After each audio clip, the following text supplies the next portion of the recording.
there are two kind of people: one who struggle and give up, and one who struggle and get the things done.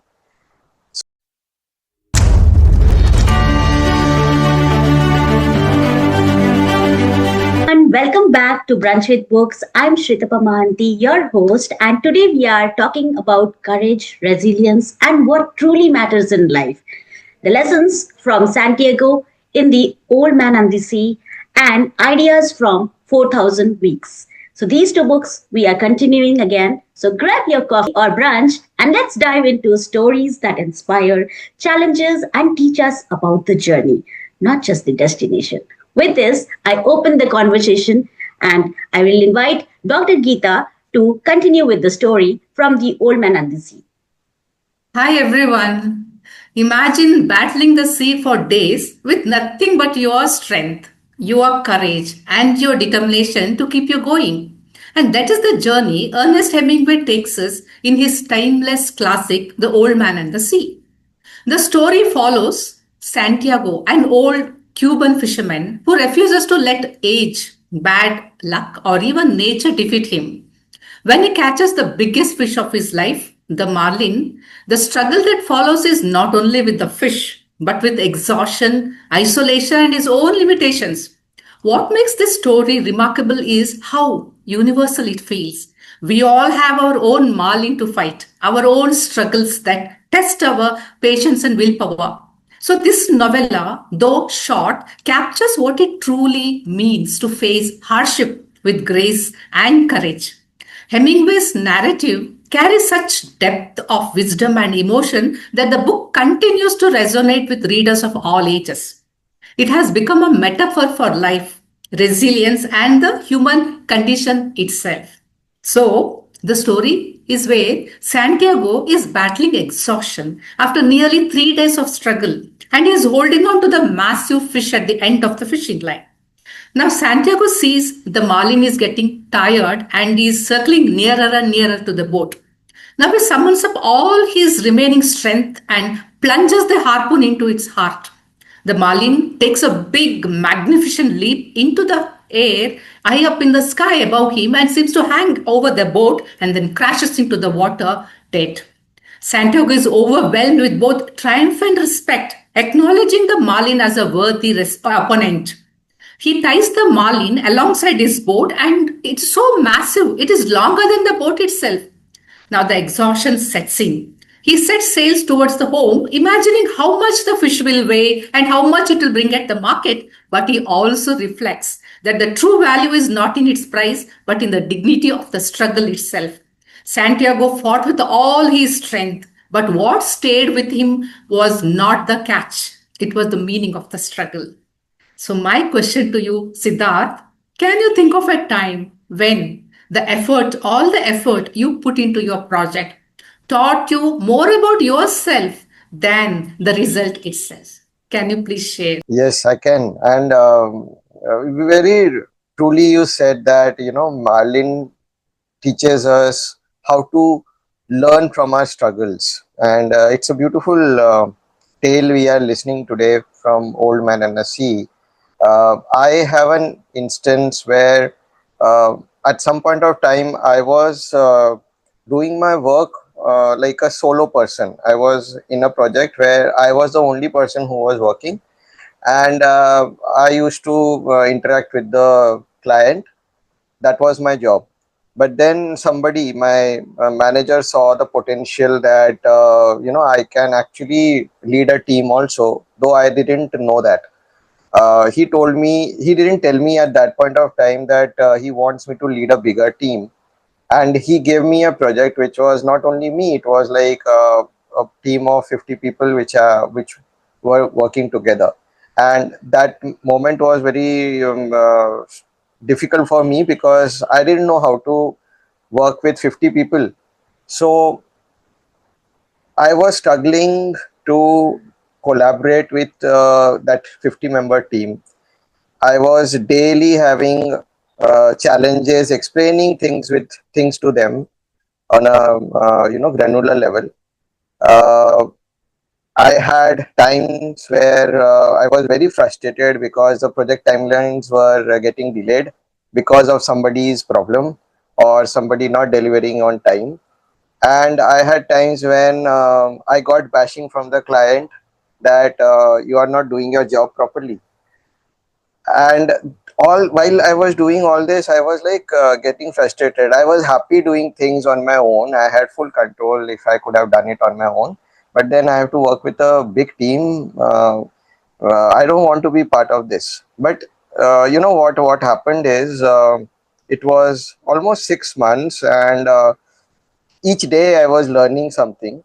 And uh, I think on a day, on a weekend where we had to deliver something, the client said that I have a surprise for you, and he actually took us to a place. We had a nice lunch, and he gave me a gift,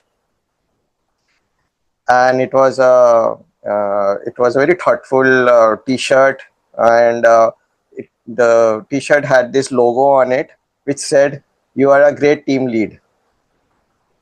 I was just, amazed to, surprised to see that. I was shocked. How come I'm a team lead? I was just struggling every day. But then he said that, you know what? There are two kind of people: one who struggle and give up, and one who struggle and get the things done. So you were able to get it done. There was a very tight timeline, and we were pushing all of you because we wanted that things to be done quickly. And that was why maybe I had pushed you many a times, but then that was the motto. And then I was like looking at him, okay, and I was trying to understand what has changed inside me. I was actually more patient than when I had started. I was more organized than when I had started. I had clear expectations of whom to give what work, and maybe I had become more resilient to uh, timeline management. Like there may be some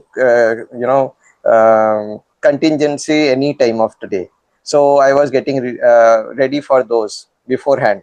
So all this I was learning in between this whole process, and it was a big revelation for me while I delivered that project.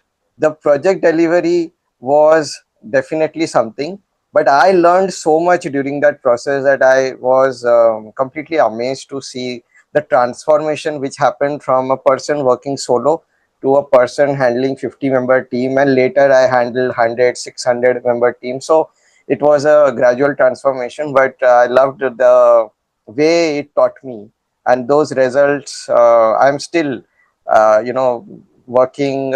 Sometimes I work with a lot of people, and I'm able to handle them with same patience only because I learned at that point of time. So that's how I take this example as a takeaway, that we learn from our struggles. We actually, life teaches us in so many different ways, and it is this part of it which we should never um, underestimate, that how life is changing us every day. That is my takeaway. Over to you, Shitapa. What is yours? That's an amazing takeaway, and I cannot agree more that from your entire explanation, I could understand that what really matters is not that what you're achieving, but who you are becoming in the process and what you are learning in that way.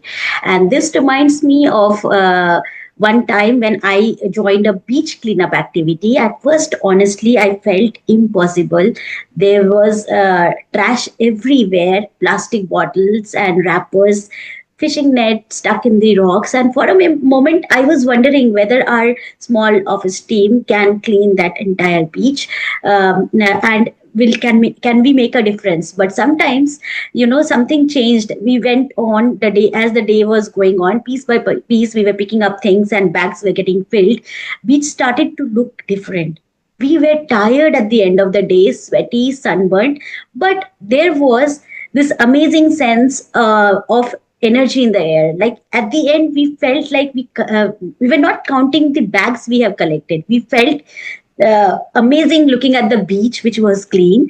And what really mattered, just like Santiago with his marlin, the true reward is not in the effort, but in the unity and in the respect we gain for, for the work we do, full efforts which we are putting in the process where we are learning. And that's where I felt that I got tremendous respect for nature, and how we had come together and worked for a cause. That day taught me something really powerful, and that has always remained with me, that it is who you become in the process of doing things, and the resilience, the togetherness, that makes the real you, whether we are chasing a big dream or writing a book or simply trying to make the world a little better, or small act at a time. So, with this, I give it to Sujata for more insights from the book 4000 Weeks. Thank you, Shritapa. Both you and Siddharth, you have recounted incidents in which you felt something change, some shift happen in your lives. Well, that's what Oliver Burkeman also talks about in this book. He says that, we all struggle with something, patience. We live in a world that worships speed, faster delivery, faster promotions, faster everything. But Berkman, he reminds us very gently that real life unfolds slowly, often inconveniently. For example, he says, the biggest rewards of life are not things you can fast forward. For example, raising a child, building deep friendships, writing a book. All these require time. When I read, those parts of his book, I realized that this is what I had been trying to do all the time, hoping that I would have more time for other things. Well, that rarely happens, as I have seen.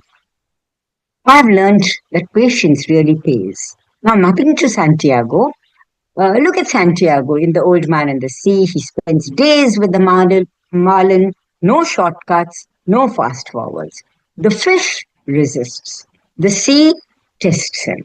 His own body betrays him, but his patience becomes his strength. Just like Berkman says, resisting the urge to rush often brings us closer to meaning. So both Burke and Hemingway remind us that life isn't meant to be conquered in a hurry, whether it's a fish or our own fleeting 4,000 weeks. Patience makes the journey richer. So here's a question for you, Jasbir. Can you recall a time when waiting, though uncomfortable, made the outcome more meaningful? Maybe a project, a relationship, a long awaited trip, or even something as simple as waiting for the mango season. So, Jasbir, over to you. Thank you, Sujata. Yes, patience bears its fruits. I completely agree on that. Um, this, I remember the time in the year 2020 in January, uh, when we were planning to go on a holiday to USA, and it was long decided that we need to go on a trip, and we wanted to cover both East and West Coast, and at that point in time, before we made the bookings, the news came out, like we all know, COVID was here. And we had to decide on postponing that plan. And we were very eager. And COVID went on for almost 3 years. And then my daughter had a, 10th standard, so we could not plan. Then something else came up. And finally, after 5 years, we landed up going this year in 2025, and was really worth the wait and the patience that we all had, because we went for almost 2 months, and we covered both the east and west coast, and it was really well planned and well timed, because it was after my daughter's board exam, so it was like a gift to her, and she really cherished and enjoyed, and we all made an amazing memory out of this. So we were just being very patient, because there is a time for everything, and I guess this was the right time for us to have taken this trip. So I agree with Berkman that patience pays at the end. It bears its own fruit, whether it is for a trip, for a job, or for any kind of outcome. Patience has its, benefits. So now I hand it over to Dr. Geeta to tell us more about the story of Santiago. Thank you. Thank you, Jasveer. I really resonate with what you say. Patience has its own rewards. Patience has the sweet reward of acceptance, of looking forward to it with more clarity and with more patience coming along. So also Santiago, he goes after the marlin fish with a lot of patience. He never loses his cool, and he has been able to catch it, he has been able to kill it, and he has lashed it into his boat, and now he is setting sail. So what happens, because marlin has got that hole in its heart because of the harpoon, it starts to pump out blood into the ocean, and it is attracting sharks. The first to arrive is a large mako shark. It rushes straight at the marlin and tears away a huge chunk of its flesh. But Santiago manages to kill it with his harpoon, but in the process, he loses the harpoon. So now more sharks soon follow, and he fights them desperately, first with a knife, and then with his oar, and later with a heavy club. But by the time the last shark has been driven off, nothing remains except its skeleton, head, and the tail. Now, Santiago returns home knowing that he has fought bravely, but he has lost the physical prize of his victory.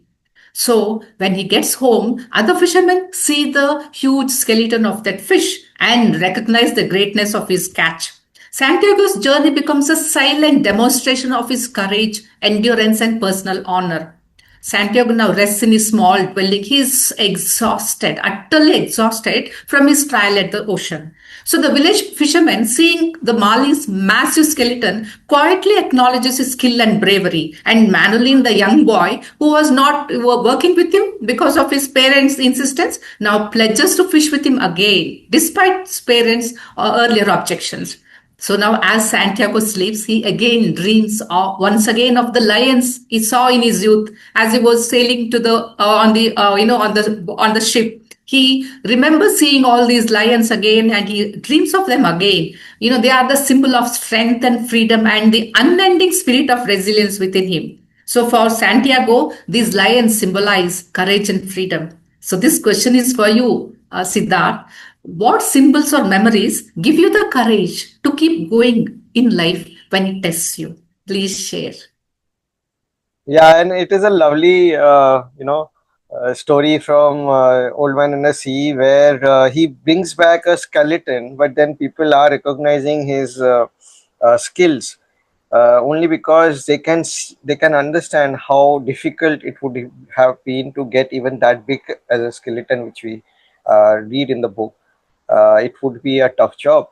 So many times, we lose battles, but the story of that battle itself marks us, gives us gives us that importance, or gives us a recognition that we have done something very remarkable. Many a times I feel very low when I'm maybe losing out on whatever I am trying to do. It is not reaching out to the right folks, and I feel okay. Maybe I'm not doing it the right way, or this is not meant for me, or different negative thoughts encircle me. But that is a time when I typically, after having our dinner, we do night walks and on our terrace, and I uh, I am a stargazer, so I try to see constellations and stars. So I see moon, and the moment I see moon, it feels like I'm communicating. Moon is communicating with me, and it's consoling me that whatever you are doing is keep doing that. There is no return path here. You should just move forward. So if I am in a gloomy mood, then the moon has a brighter shade. If I am like happy, then the moon is in a pinker shade.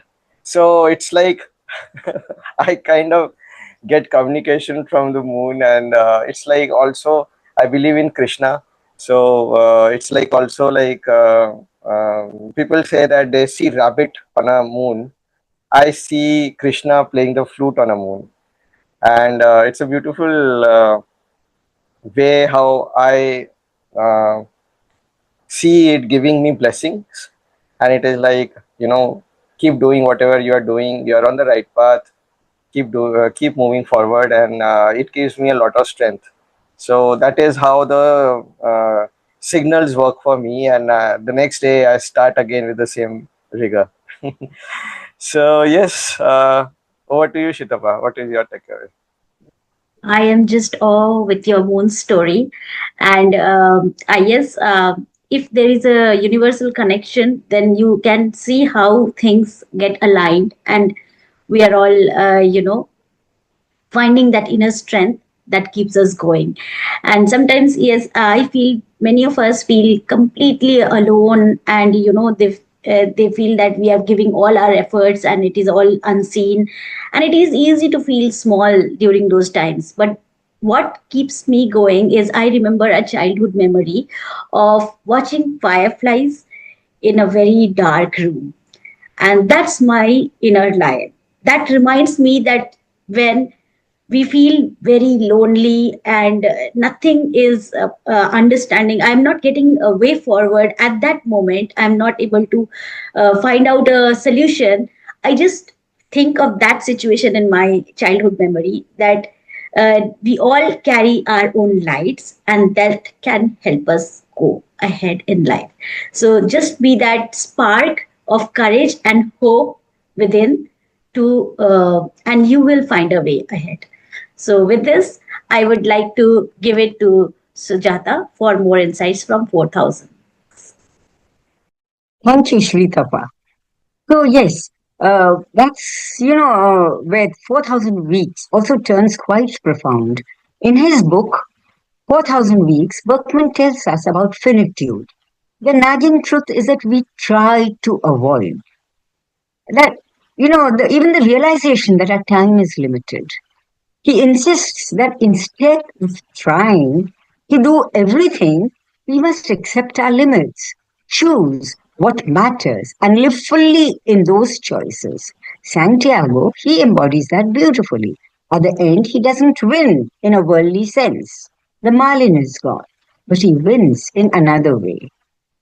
He's true to himself, his craft, and his courage. His worth isn't mentioned by success alone, but by how he lived his struggle.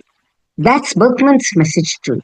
Your life's value is not in how much you accomplish, but in the depth of how you live it. So both the old fisherman and Berkman remind us that accepting our limits isn't failure, it's freedom. It's what makes life meaningful. So, this highlights the importance of patience in the face of struggle and dignity in embracing our limits. Santiago had the Merlin, we have 4,000 weeks. Both remind us that life's true victory is in how we show up for it.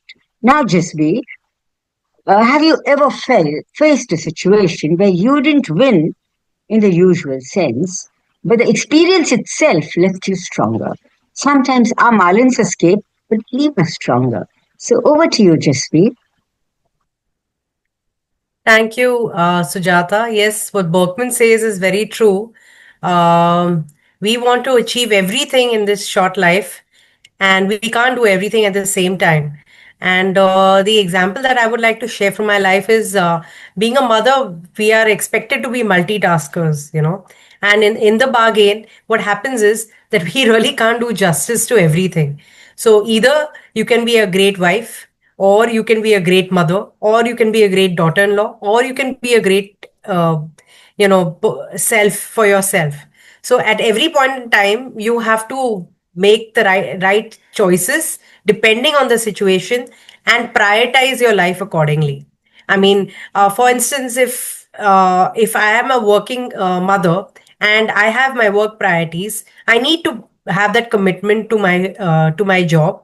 At the same time, if for instance I'm needed at home because someone has to cook meals for my family, I can very well delegate it to a cook and assign that work there and manage both home and office, in a way where life is balanced. So the whole idea is that it may not be a win-win situation that I'm a great cook and I'm feeding my family the best food, but they are getting a reasonable meal. At the same time, I've been able to do justice to my career so that I have that satisfaction within, that both career and family can be managed. So it's a matter of prioritizing. Yes, obviously, if something comes up where as a mother I need to be around for my child, if the child is unwell or whatever, I need to prioritize. So I can't be best at everything, but I can be best at that point in time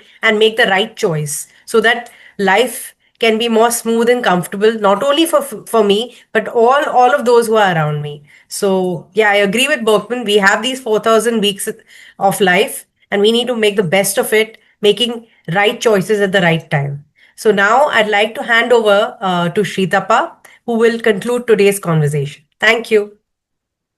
Thank you, Jasbir, for such a inspiring, lesson. And yes, we cannot be everything at a time, but I think we all have now learned what needs to be done to keep going with courage and inner strength. So, wow, what a journey, I will say. And there is one thing to take away, it's that it is not just about the result, it is about who we become and what we learn along the way. And even when things don't go as planned, like Santiago losing much of his marlin, our courage and inner strength keeps us going. That's what really matters. Thanks for joining us today on Brunch with Books. Keep exploring, keep learning, and remember, you have to give your heart and everything while doing. Don't get stuck with the result. Just learn and evolve as a person in the process. With this, tata, bye bye, take care, and don't forget to like, subscribe the channel if you love what we discuss here. Take care.